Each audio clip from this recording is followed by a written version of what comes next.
এই মুহূর্তে সরকারের মধ্যে থাকা ভারতীয় গোয়েন্দা সংস্থা রয়ের সবচেয়ে বড় এজেন্ট কি আমরা পেলাম? গতকালের একটা খবর দেখে আমাদের সেটা মনে হওয়া উচিত। সেটা হচ্ছে স্বরাষ্ট্র উপদেষ্টাই কি সেই রয় এজেন্ট? কেন বলছি, আমি আসছি সেই আলোচনায়। আমাদের সামনে এই খবরটা নিশ্চয়ই এসছে যে বিডিআর হত্যাকাণ্ড পুনঃতদন্তের জন্য কোনো কমিটি তৈরি হবে না। এতদিন ধরে এই আলোচনাটা হচ্ছিল যে বিডিআর হত্যাকাণ্ড, যেটা প্রাথমিকভাবে বিডিআর বিদ্রোহ বলে অনেকে বলতেন, না ওটা আসলে বলতেন, কিন্তু না, ওটা আসলে একটা স্রেফ ঠান্ডা মাথার পরিকল্পিত হত্যাকাণ্ড। দীর্ঘ এবং গভীর ষড়যন্ত্রের পর এটা বাস্তবায়ন করা হয়েছে, এটা আমরা পরে বুঝতে পেরেছি। সো সেই হত্যাকাণ্ডের যে বিচার হচ্ছিল, সেই বিচারে যেভাবে জওয়ানদেরকে অভিযুক্ত করে বিচার হয়েছে, শত শত জওয়ানের দীর্ঘদিন কারাবাস করেছেন তারা, মৃত্যুদণ্ড হয়েছে, যাবজ্জীবন কারাদণ্ড হয়েছে, নানা কিছু। সেই মানুষগুলোর কতটা অপরাধের সাথে জড়িত আছেন সেগুলোর পুনঃতদন্ত তো আছেই। তার চাইতে জরুরি কথা ছিল এই হত্যাকাণ্ডের সাথে কার পরিকল্পনা ছিল, কে এর পেছনে ছিলেন, কেন এই কাজটা করা হলো, কাদের সাহায্যে করা হলো। এই গভীর ব্যাপারটা যদি আমরা বের করতে না পারি, তাহলে অনিবার্যভাবেই আমাদের স্বাধীনতা, সার্বভৌমত্ব হুমকির মুখে থাকবে। কারণ আমরা যেদিকে দৃষ্টি আকর্ষণ করছিলাম, সেই ঘটনায় যারা বেঁচে গেছেন, সেনাবাহিনীর সেসব কর্মকর্তা বা অন্যান্য অবসরপ্রাপ্ত কর্মকর্তারা যারা এসব ব্যাপারে ভালো খোঁজ খবর রাখেন, তারা শেখ হাসিনা পতনের পর প্রকাশ্যে ভারতকে এর সাথে জড়িত করেছেন।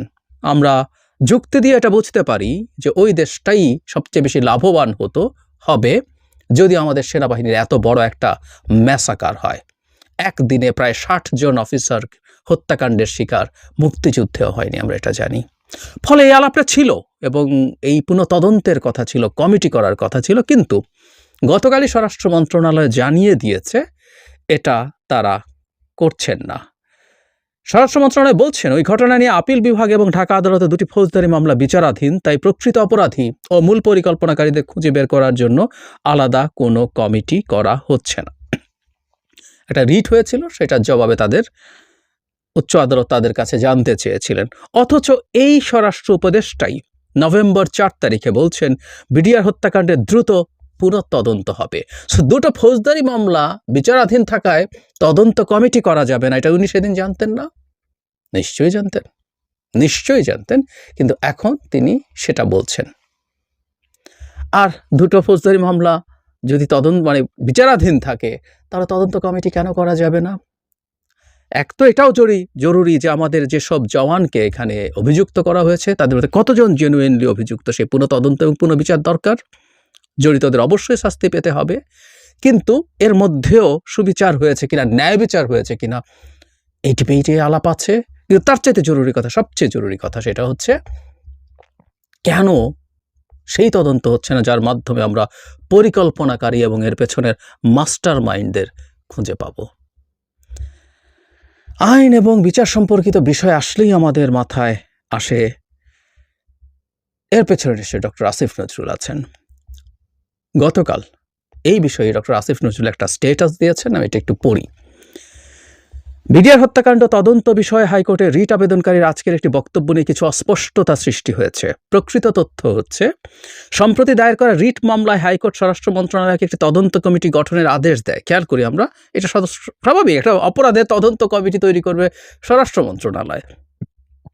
স্বরাষ্ট্র মন্ত্রণালয় উক্ত কমিটি গঠন করার বিষয়ে আইন মন্ত্রণালয়ের মতামত চায়। আইন মন্ত্রণালয় হাইকোর্ট বিভাগের আদেশের ব্যত্যয় ঘটনার সুযোগ নেই মর্মে ৩ ডিসেম্বর মতামত প্রদান করে, অর্থাৎ উক্ত কমিটি গঠনের পক্ষে আইন মন্ত্রণালয় মতামত প্রদান করে।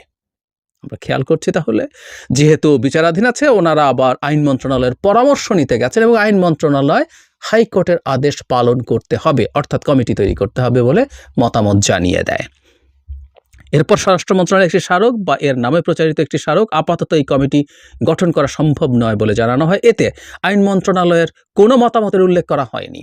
এ ধরনের কমিটি গঠন করার এখতিয়ার স্বরাষ্ট্র মন্ত্রণালয়ের। হাইকোর্টের আদেশ অনুসারে এটি করার কথা স্বরাষ্ট্র মন্ত্রণালয়ের। স্বরাষ্ট্র মন্ত্রণালয় ভবিষ্যতে বিডিআর হত্যাকাণ্ড বিষয়ে তদন্ত কমিটি গঠনের সিদ্ধান্ত গ্রহণ করলে অবশ্যই আইন মন্ত্রণালয়ের জন্য সকল সহযোগিতা প্রদান করবে। ব্যক্তিগতভাবে আমি মনে করি বিডিআর হত্যাকাণ্ডের স্বাধীন একটি তদন্ত প্রয়োজন। সো স্বরাষ্ট্র মন্ত্রণালয় যদি মনে করে, স্বরাষ্ট্রমন্ত্রী যদি মনে করেন ডক্টর আসিফ নজরুল মিথ্যা বলছেন, সেটা তারা জানান। আমরা খুব স্পষ্টভাবেই বুঝতে পারি এটা হয়নি। তার মানে তদন্ত কমিটি হবে না, এই সিদ্ধান্তটা নিয়েছেন স্বরাষ্ট্রমন্ত্রী। তাহলে এই তদন্ত না হলে বেঁচে যায় কে? ভারত। কারণ ভারত বাংলাদেশের মাটিতে শেখ হাসিনা রেজিমের সময় অনেক অপরাধ করেছে, কিন্তু ভারতের সবচেয়ে বড় অপরাধ যেটা পারসিভড, যে আমরা যৌক্তিকভাবেই এটা ধারণা করি, সেটা হচ্ছে বিডিআর হত্যাকাণ্ড। সবচেয়ে বড় অপরাধ তদন্ত না করে ভারতকে বাঁচিয়ে দিতে স্বরাষ্ট্রমন্ত্রী চাইছেন কেন? এই প্রশ্নগুলো আমরা করতেই পারি। তাহলে শুরু করেছিলাম যে কথায়, সেই সূত্র মতো তো তিনি বাংলাদেশে ভারতের গোয়েন্দা সংস্থা রয়ের সবচেয়ে বড় এজেন্ট। আমি কি ভুল বললাম? এটা কি যুক্তিতে দাঁড়ায়?